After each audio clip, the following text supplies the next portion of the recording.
झरैसँग पल्टेको रहेछ। भनौँ यो कहिलेको बुढो रुख होला है। यो जुन चाहिँ तपाईँहरूले पसिना देख्नुहुँदैछ नि, यो पसिना चाहिँ मेहनतको पसिना चाहिँ होइन। आज चाहिँ जलपाइगुडीमा 7वटा घाम लागिरहेछ। 3 दिन भयो। हिजो बेलुका चाहिँ फेरि लोड सेडिङ पनि भएर यस्तो कि 3:30मा सुताइ भएको र तर आज फर्काइ हुँदैछ यहाँ चाहिँ पसिना। गान्तोक फर्काइ हुँदैछ, समर भ्याकेसन पनि सक्यो र बाटोको स्थिति पनि ठिक छैन है। हामी पहाडको मान्छेले चाहिँ एउटा ट्राभल गर्नु भनेको कुरा त अब एउटा बेसिक कुरा हो नि त, नेसेसिटी हो नि त है। तर त्यो पनि हाम्रो हुन्छ नि फुल अफ रिस्क हुन्छ क्या एभ्रिडे। हामी पहिरो होइन, खोला, अब साँगुरो बाटो है, एक्सिडेन्ट यति साह्रो हुन्छ होइन। हाम्रो लागि त नर्मल हो, तर अब बाहिरको मान्छेको लागि चाहिँ त्यो नर्मल नहुनसक्छ। र आज पनि बाटो ठिक छैन, घुमेर जानुपर्छ भन्दैछ है। अनि तपाईँहरूलाई स्वागत छ यो सानो ब्लगमा। आज चाहिँ जलपाइगुडीबाट हामी फेरि गान्तोक फर्किँदैछौँ र बाटोको पनि अपडेट दिँदै तपाईँहरूलाई हामीसँग लानेछौँ। यहाँ आमा बाबा है, पर जोस्नाले चाहिँ के गर्दैछ?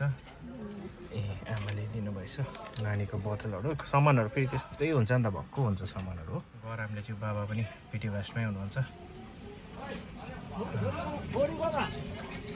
के छ हेर, चाहिँदैन? गाडी चलाउनु खोज्दैछ। राइट ह्यान्ड रुन्छ फेरि। मम्मी प्लिज दुईटा हातले गर्नु चकलेट खान्छु गर्ल हो त हाम्रो बेबी त। By by. हुन्छ आमा बाबा जानु पर्यो। हजुर हुन्छ बाबा। दोकान भयो कति छिटो समय बित्यो, 14 दिन। अब हुन्छ बाबा। ओके बाई बाई जलपाइगुडी, फेरि भेटौँला। पेट्रोल चाहिँ मजाले फुल गरेर हिँड्नुपर्छ, किन भन्दाखेरि बाटोको अवस्था याद छैन हो। अहिले भर्खर मैले तपाईँहरूलाई यो हाइवे देखाइहालेँ है। यो चाहिँ एसियन हाइवे 2 हो। धेरैचोटि देखाइसकेको छु मैले, तर आजको भिडियो बनाउने पर्पज चाहिँ रोड क्वालिटी रिलेटेड है। अब प्लेन्स एरियामा चाहिँ यस्तो दामी दामी रोडहरू छ यहाँनिर होइन। जस्तै अब यहाँनिर यहाँ 4 लेन बाटो छ अनि स्मुथ हुन्छ नि। तर यही चाहिँ अब हामी हिल्समा हो भने चाहिँ यति साह्रो सफर गर्नुपर्छ। अब हाइवे त छ, तर जुन चाहिँ कनेक्टिङ रोडहरू छ होइन, हुन त्यसको टोपोग्राफीले गर्दा पनि होला, तर life in the hills mountains are really full of struggle हुन्छ नि ट्राभल गर्नु पनि। र टोल ट्याक्स पनि आइपुगिहाल्यो, तर अब हाइवेमा हिँड्दाखेरि टोल ट्याक्स पनि पर्छ तिर्नु। यस्तो यताबाट गएको भए चाहिँ टोल ट्याक्स तिर्नु पर्थेन। तर यो चाहिँ नर्थ इस्ट जाने टोल ट्याक्स हो। हेर्नुहोस् कति विराट दामी छ क्या भ्यू पनि। आजकल फास्ट्यागले गर्दाखेरि एकदमै सजिलो छ। यहाँनिर टक्क क्यामेरामा रिड गर्छ अनि रिड गरेर सट्टै हो। तर सजिलो के, तर पैसा चाहिँ नि जोड चुना लाग्छ नि। त्यही माथि यहाँनिर अब हाम्रो किन्नरहरू है हुन्छ, उहाँहरूलाई पनि पैसा दिनुपर्छ कोही बेला। यहाँ के गाडी खोलेको सबै चेक गर्दैछ र। स्टे ट्युन्ड यो सानो ट्राभल ब्लगमा जलपाइगुडीदेखि गान्तोकसम्मको यात्रा। यो हाइवेमा कुदाउनु चाहिँ अर्कै मजा छ। तर अब अहिले सिलगढीदेखि जब NH10 सुरु हुन्छ, अब NH10 को चाहिँ तपाईँलाई यादै छ है, सिचुएसन इज भेरी ब्याड। यस्तो डरलाग्दो चाहिँ यहाँनिर धुलो उडिरहेको छ कि बिचरा नानीले। अन्त यो बाटोहरू चाहिँ कहिले बनिसक्छ र ढुक्कै हुन्छ यस्तो खालको छ कि फेरि। यो हाइवे बन्नेपछि त दामी हुन्छ, तर अहिले पुरै पहिलाको नक्साहरू सब चेन्ज भएको छ सिलगढीको। कन्फ्युज हुन्छ घरिघरि चाहिँ क्या। यो यहाँको दोकानहरू सबै त ब्राङडुङ भत्काएको छ हो, तर अब कहिले बनिसक्छ र चाहिँ मजा आउँछ क्या हिँड्नु। अहिले चाहिँ खिड्की डामडुम बन्द गऱ्यो, एसी चलाइ हिँड्यो, अन्त नभए चाहिँ धुलोको मूर्ति जस्तो हुन्छ क्या मान्छे। ए ऊ झगडा परिरहेको छ हेर न फेरि। त्यही बेकार कुरा डिस्कस गरिरहन्छ। केटीले रोकिरहेको छ कि बिचारा यो कुकुरहरूलाई भोक लागिरहेको रहेछ। मेरो बुढिया गएको छ समोसा ल्याउनु, दिने रहेछ। त्यो बाजेले पनि दिँदैछ, माया गर्दैछ कुकुरलाई। मेरो वाइफले माया गर्छ कुकुरलाई चाहिँ। म पनि माया लाग्छ तर किनेर खोजी चाहिँ यसरी दिनु चाहिँ सक्दिनँ तर पनि हेर सिलगढी आइपुग्यो यहाँनिर है तर एसी बन्द गर्ने बित्तिकै खाजा खाने एकछिन रोकेको थिएँ पसिनाले चाहिँ लपत्तै डल्लै छ कहानी यात्रा पनि अझै डल्लै छ भर्खर सिलगढी आइपुग्यो उफ गरम चाहिँ आज चाहिँ 7 वटा घाम लागिरहेको छ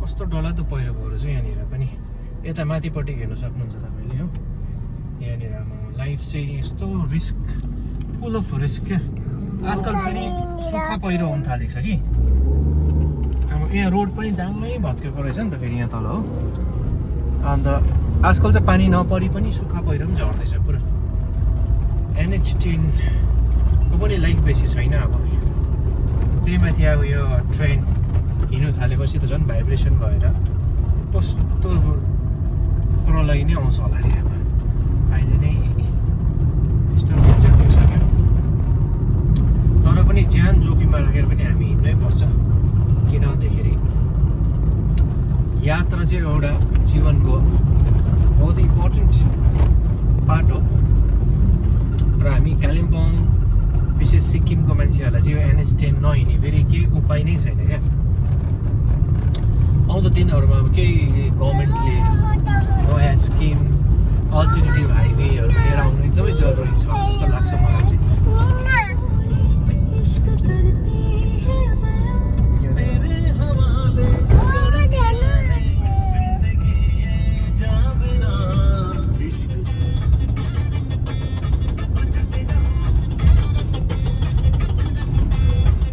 जाम भेटेन भनेर सोच्दै थिएँ तर यहाँनिर यस्तो नराम्रो जाममा सबैजना हरेस भएर चाहिँ बाहिर बसिरहेछ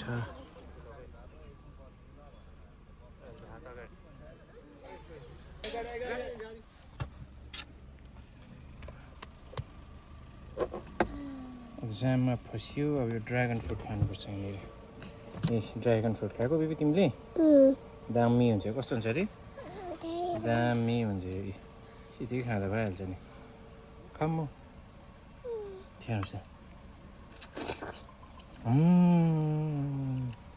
खानु त बेबी खाऊ न कस्तो मिठो छ खाऊ त ममा पक्रिनु त ल पक्रिनुहोस् त ममा खानुहोस् त मैले भन्दै मात्रै थिएँ तपाईँहरूलाई यो भिडियोको सुरुमा है त्यस्तै भयो हेर्नुहोस् न टक्कै 1 घन्टा बेसी भयो 1.5 घन्टा भयो हामी यहाँ बसेको यहाँ परनिर चाहिँ 29 माइलसम्म जाम छ अरे हो ठुलो रुख लडेको छ अरे त्यहाँनिर अनि आउँदै गरेको गाडीहरूलाई पनि झन्डै लाग्यो भन्दैछ यतिको चाहिँ अब लाइफ फुल अफ स्ट्रगल है फुल अफ रिस्क छ तर अब हामीलाई चाहिँ जन्मेकोदेखि यो बाटो हिँडेको कारणले गर्दाखेरि चाहिँ हामीलाई त्यति साह्रो अनुभव हुँदैन यति साह्रो हामीलाई फिल हुँदैन होइन तर रियली क्या तल टिस्टा खोला बगिरहेछ टिस्टाले NH10 यो हाइवे तानेकै छ हो यहाँनिर हेर्नुहोस् यो बाइकवाला फर्स्ट आयो भर्खर जाम खोल्यो अब चाहिँ हो अन्त माथिबाट पहिरो तलबाट टिस्टा खोलाले तान्ने त्यही माथि अहिले अब डिफ्रेन्ट प्रोजेक्ट्सहरू आएर पुरा माटो हल्लाइरहेको छ हो भाइब्रेसन भइरहेछ अब भविष्य चाहिँ कति छ त्यो चाहिँ ठुलो क्वेसन मार्क छ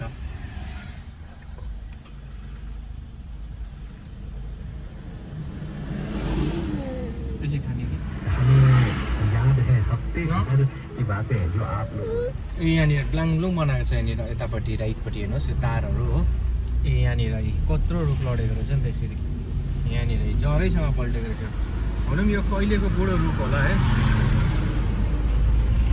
अब पुलिसहरूको काम पनि एकदमै धर्मको काम भन्छु म चाहिँ यसरी बाटोको के भन्छ नि अडचनहरू हर्डल्सहरू क्लियर गरिदिएर त हामी आरामसे हिँड्नु पाइरहेछ हामीलाई त जाममा त हामी त फस्यौँ नि तर त्यो रुखलाई क्लियर गर्ने यो बाटोको सन्तुलन बनाइराख्नेहरू चाहिँ अब प्रशासनहरू नै हो अनि कमेन्डेबल वर्क गर्नुहुन्छ उहाँहरूले चाहिँ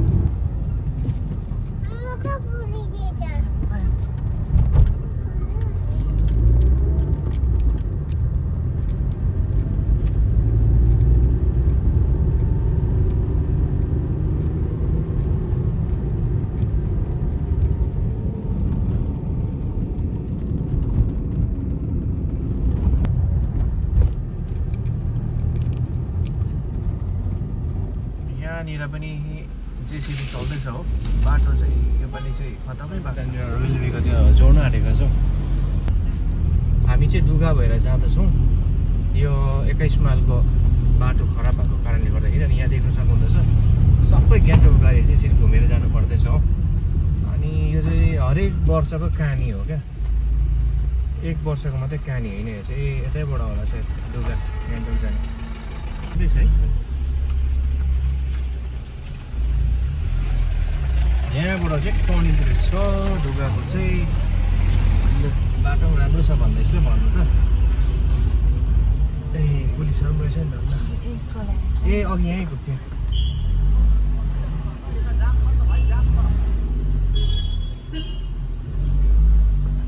डुगा डुगा यतै है डुगा हुन्छ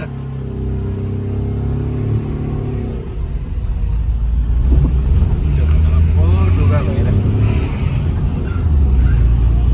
मेरो वाइफलाई पनि यो नयाँ जग्गा हो डुगा चाहिँ अलिकति उज्यालोमै भएको भए चाहिँ अब राम्रो भ्यू देख्नुहुन्थ्यो तर अब अँध्यारो हुँदैछ 5:30 हुन आँटिसक्यो हत्तु हत्तु भइरहेको छु त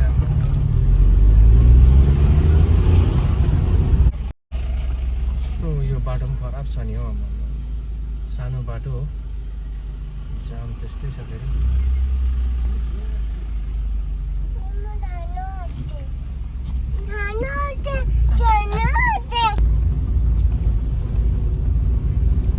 डेन्जर छ हौ यो बाटो क्या साँगुरो बाटो डल्टा फुल्टा बेसी छ फेरि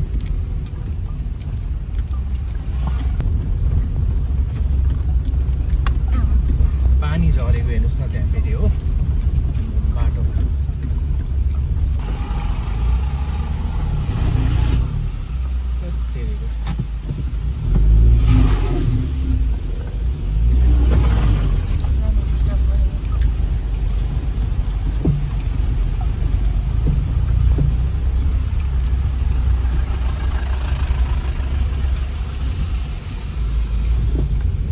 ढुङ्गाहरू हुन्छ बाटो खत्तम छ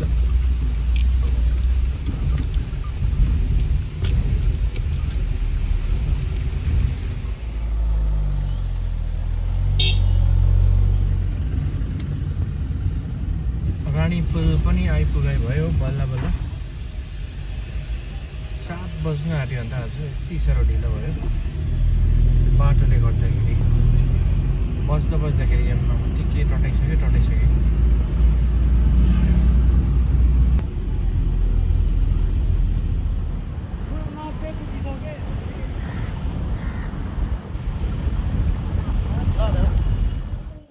सो फाइनली हामी आइपुग्यौँ घर अनि बाटोको अवस्थाहरू देखिहाल्नुभयो है अझ मैले 100मा 20-30% मात्रै अरे बेबी के भयो लगायो